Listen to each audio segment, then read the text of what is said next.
बरं, सगळेच अध्यक्ष आपल्याकडे असंच आहे. खरं तर देवळाली गावात बोलायच्या आधी ज्यांना ते सतत म्हणतात की ग्रामपंचायत सदस्य नसतं तेव्हापासून यांना दुसरीवर टीका करतात. पण पवनराजे निंबाळकर यांच्या निधनानंतर राजेसाहेबाचे 13 दिवसाचं फडकं सोडल्यानंतर गावोगावी फिरून आम्ही CBI मोर्चाची बैठक खामसवाडीला पहिली लावली आणि त्या माणसावर त्यांनी काल माझ्या गावात येऊन भाषण केलं. त्यांच्याकडून लक्ष्मण रेषा मोडल्यानंतर महात्मा गांधीची सारखं आहे की एक गालात हाणला दुसरा गाल केला तर तिसऱ्यांदा हाणला. त्यांनी 3 वेळेस माझ्यावर टीका केली. खरं तर आपल्या कळंब धाराशिवला इलेक्शन लागल्यानंतर फक्त तेवढ्या 15 दिवसात टीका आणि टिप्पणी करायची आणि माझी जबाबदारी संपवायची. त्यांनी सांगितलं पाहिजे की तेरणा कारखाना माझ्याकडे गोडाऊन भरून दिला होता साखर, परंतु तो मी कारखाना आज माझा सहकार मधले सगळं कर्ज फेडून मी तेरणा कारखाना 12 वर्ष बंद न ठेवता त्याचं भंगार न करता तो मी कारखाना चालू केला. त्यांनी सांगायला पाहिजे होतं की माझ्या त्यांच्या राजकीय आयुष्यात जिल्ह्यात हे देवळाली गाव आहे आणि ह्या देवळाली गावानं त्यांची आमदारकी असेल, त्यांची जिल्हा परिषद असेल, त्यांची खासदारकी असेल, त्यांची कोणतंही इलेक्शन असेल, त्यांनी फक्त एकदा असं चौकात यायचं, तुम्हाला राम राम करायचं आणि तुम्ही भरभरून मतं दिली पाहिजे. त्यांनी सांगायला पाहिजे की 2000 त्यांना जरा बंद करायला लाव. 2009 ते 2014 या माझ्या 5 वर्षात या देवळालीनं सर्वाधिक हायेस्ट मताची मला लीड दिली आणि त्या लीड मध्ये 1 नंबरची लीड दिली. म्हणून मी त्या 5 वर्षीय आमदारकीच्या काळात मी ह्या देवळालीचा विकास केला पाहिजे. त्यांनी सांगायला पाहिजे की जरी देवळालीनं मला लीड दिली असली आणि दुर्दैवानं मी पडलो असेल त्यांच्या कर्तबगारीच्या, तरी सुद्धा दिवाकर राव ते पालकमंत्री होते. त्यांचा 5 वर्ष पालकमंत्रीचे जे काही कळंब धाराशिव मध्ये निर्णय घ्यायचे ते सर्वाधिकार माझ्याकडे होते आणि त्या माझ्या अधिकारातून मी ह्या देवळालीचं काम केलं पाहिजे. त्यांनी सांगायला पाहिजे की त्यांनी सांगायला पाहिजे की मी 14-19 पर्यंत प्रवास आला आपला 2009 पासून. मला शेवटला सांगायचंय 19 ते 24 मध्ये महाविकास आघाडीचं सरकार 3 DPTC मी खास देवळालीत माझ्या विश्वासावर ठेवून माझ्यासोबत जे 4 सदस्य आले त्यांच्यासाठी मी इथं आलो. त्यांनी सांगायला पाहिजे की 3 वर्ष DPTC मधून मला देवळालीनं पुन्हा 2019 ला सुद्धा परत मला लीड दिली सर्वाधिक आणि लीड दिल्यानंतर मी 2019 ते 22 या 3 DPTC मधून ही सर्वाधिक विकास कामं मी तुमच्या देवळालीला दिलीत. त्यांनी सांगायला की काय पाहिजे की मी ही विकास कामं केलेत, मी हे केलंय. तुम्ही शेतकरी हिताच्या गप्पा मारता, तुम्ही 33,000 सभासदाची लक्ष्मी, हजारो लोकांचे इथले लहान मोठे व्यावसायिकांची लक्ष्मी 12-14 वर्ष बंद ठेवली. तुम्ही एक विचार करा, 5 मिनिट तेरणा कारखाना बंद, हातलाई नाही 5 मिनिट, सिद्धिविनायक कारखाना नाही, तडोळ्याचा SP शुगर नाही आणि जे कारखाने आहेत फक्त तेरणा बंद. आज आपल्या विहिरी ह्या तुडुंब पाण्यानं विहिरीन बोर भरलं, ह्या ऊस पिकून घालायचा कुठं? मामा तुम्ही ह्या वयात असेल इथं कुणीतरी गुराळाला गुळ घालून धारूरला गुळ घालीत होते म्हणून सांगत होते, बैलगाडीनं गुळ न्यायचे गाठात डबल गाड्या लावून. पिढ्यानपिढ्याची ही वस्तुस्थिती आहे की भुसार पिकात शेतकऱ्याला काही नाही भेटत. त्याच्या जीवनात आर्थिक स्थैर्य हे फक्त हे ऊस पिकातून राहतंय. तुम्ही सांगायला पाहिजे होतं बाजूचे आजूबाजूचे महाराष्ट्रातले जे खासदार आमदार आहेत त्यांनी स्वतःचे दूध संघ व्यवसाय उद्योग करून शेतकऱ्याच्या जीवनात लक्ष्मी उभा केली। तुम्ही मला सांगायला पाहिजे होतं तुमच्या पुढे की तुम्ही म्हणता की जिल्हा आकांक्षित राहिला। मी सांगितलेला प्रवास हा 20 वर्षाचा आहे।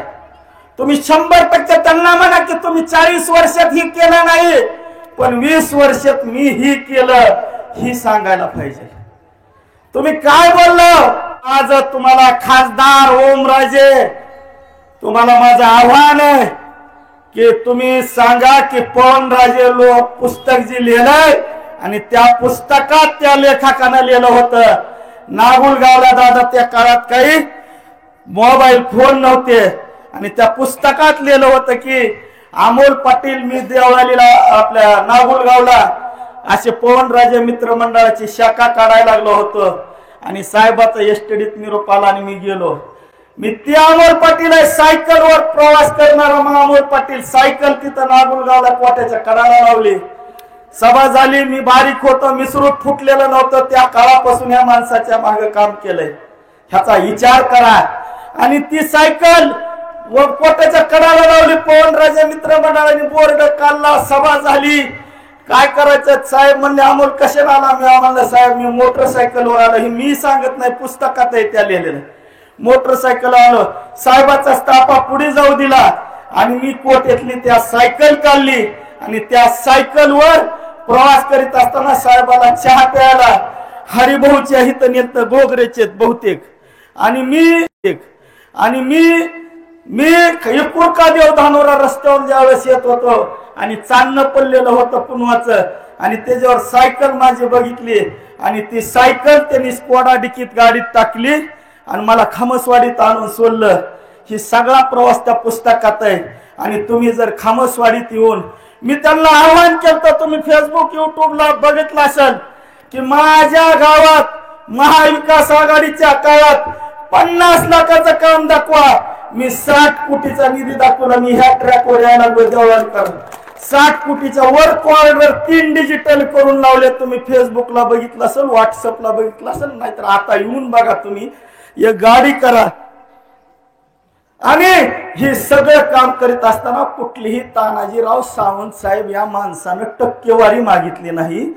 ज्या माणसाला 10 कोटी रुपये देऊन तिकीट आणून दिलं त्यांच्याच वाक्यात त्यांनी मला जाऊ नको म्हणत होते, त्यांचे वाक्यात ह्या युट्यूबच्या मला सगळी आर्थिक मदत खासदार केला त्यांनी केली, त्यांच्याच वाक्यात 2014 ते 19 मध्ये उद्धव साहेब ठाकरे यांनी ह्यांना भेट दिलेली नाहीत, त्यांचे वाक्यात मी पंचायत समिती सदस्य होतो, माझा प्रत्येक वेळेस बळी दिला। तुम्ही आज ही सगळा राजकीय प्रवास करीत असताना मला खूप वाढायला मी 2 तास त्यांनी आधीच संयोजकांनी सांगितलं, परंतु माझ्यावर सोबत आलेले आमचे ग्रामपंचायतचे सदस्य आणि माझे सहकारी चेअरमन त्यांनी सांगावं उठून की त्यांनी 1 वर्षात प्रवेश केल्यानंतर एक डीपीटीसी झाल्याच्या नंतर आले आणि दुसरी डीपीटीसी व्हायची होती तर आचारसंहिता, तरी सुद्धा विविध निधी किती आणलाय त्यांनी उठून सांगावं। आणि दुसऱ्या बाजूला प्रचार करताना तुमच्या गावात काय उभारून करा, तुम्ही ही करा का त्यांना आमदार खासदार मंत्री आपण कवर मत द्यायची की खामसवाडी असेल, अगर जी गावाची त्यांची असेल, महाविकास आघाडीच्या काळात त्यांनी काय निधी दिला, 3 डीपीटीसी वाटल्यात गडाख साहेबांनी। कोरोनाचं कारण सांगू नका, 3 डीपीटीसी वाटून तुम्ही 3 अर्थसंकल्प 2-3 काय काम केले ही लोकांना सांगा आणि हे करा, भावनिकतेच्या जीवावर होऊ नका। आणि ह्या अजितदादा पिंगळे आणि त्यांचा सत्कार लय जीव आमचा, तुम्हाला काय माहिती आहे 2009 ला निवडून आले, त्यांचा नागरिक सत्कार आम्ही केला, आम्हाला मारलं 2009 ला आणि त्यांच्या मांडीला मांडी लावून त्यांचं नेतृत्व स्वीकार म्हणणारे खासदार म्हणल्यानंतर मला तुमच्या सोबत राहायचं नाही, माझ्या आयुष्यात तुम्ही माझं उपसभापती पद घालविलंय आणि आता सुद्धा सरपंच पद घालवायचंय का? अजित पिंगळे आणि ते सन्मान्य त्यावेळेस 2000 निवडून आले त्यावेळेस ते म्हणले की मी जरी आमदार असलो तरी नावानं खरा आमदार ही अजितदादा पिंगळे, ही मी नाही सांगितलं, त्यांनी जाहीर करावं. त्यावेळेस कसं चाललं? ज्यावेळेस तुम्ही कारखान्याचे चेअरमन होता आणि आणि तुमच्या वेळेस आम्ही काँग्रेसमध्ये तुमच्या मागे होता, तुम्हाला ह्या अजित पिंगळेने घरला घर कार्यकर्त्याची मार्केट कमिटीच्या टायमला ओळख करून सगळ्या तालुक्यात शिवसैनिकाच्या हातात हात दिले होते. मी त्यांचा कार्यकर्ता 17 सप्टेंबर 2022 पर्यंत होतो. परंतु त्यावेळेस रवी सर अजितदादा तुमच्या लक्षात नसेल की तू युती करू नको, पॅनलची सगळ्या शिवसैनिकाला लावू नको, ही उठाचं पिल्लू आहे, तुझा सगळा तंबू मोडील असं म्हणलं होतं. मला राग आला नाही, मी जर बोललो तुम्हाला आजच सांगायला लागलोय खासदार साहेब, हम तो डुबेंगे सनम मगर तुझको लेके डुबेंगे, तेवढ्यासाठी सांगायला आलोय. तुम्ही मुख्यमंत्री जर इथं असला मुरुडचे माननीय विलासराव देशमुख स्वर्गीय मुख्यमंत्री होते, महाराष्ट्राच्या राजकारणात मंत्रिमंडळात मेन मंत्री होते, केंद्रीय मंत्री होते, पण दिलीप दादा नाडे हे त्यांच्या विकासाच्या कामावर मुरुड मध्ये सतत सरपंच होते. तसं तुम्ही भविष्यात कधी झाला पंतप्रधान तरी सुद्धा तुमच्याकडे मी येत नाही आणि तुम्ही माझ्या नादाला लागू नका, कारण मी 21 वर्ष आयुष्यातली घातले.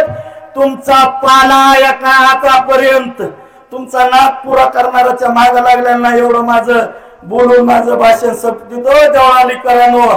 तुम्ही फक्त तुमच्या मनाला विचार करा की मी सांगितलेला 20 वर्षाचा कालावधी सत्तेतला आहे, तुमचा वैयक्तिक किंवा ह्या गावाचा विकास करायलाय का?